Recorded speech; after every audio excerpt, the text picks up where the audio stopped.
Hi everyone, thank you for joining me once again. Today we're going to talk about the connection between words and symbols in the action of creation.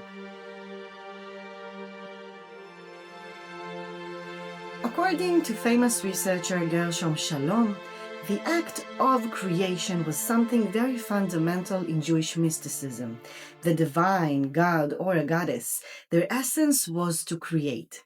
And in Jewish mysticism, many times the world was created with a word. Let there be light.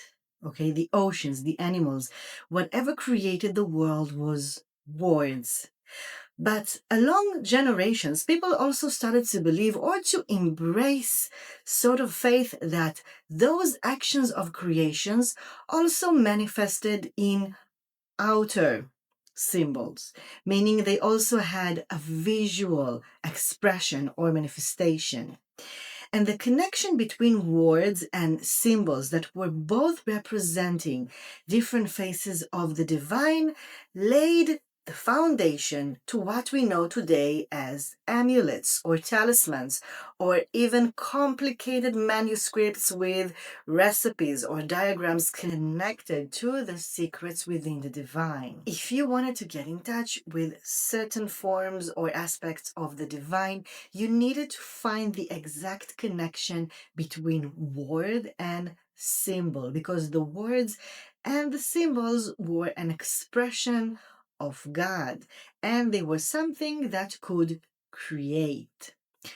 And in amulets, what we see is that many times they have words, sometimes, as we said, words and letters that we don't understand how to pronounce because they're not meant for us. They're meant to call to help from the divine, and also different symbols that became sacred over generations: stars, hexagrams, serpents, other shapes that are known as seals, such as the Solomonic seals that are very popular these days. And when you place them together on an artifact like an amulet or a talisman, you're creating something, and you're creating the possibility of activating something in your reality. For example, if I want to find love, then I will find the right combination of letters or words and symbols that I believe are connected to love, and I will place them together on this amulet.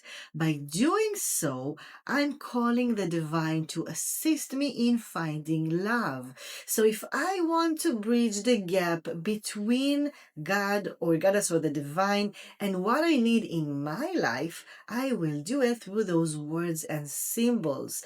And those amulets will activate this work of creation, which is in the essence of the divine. I just need to know how to connect into it, how to dive into it, and this will help me do that.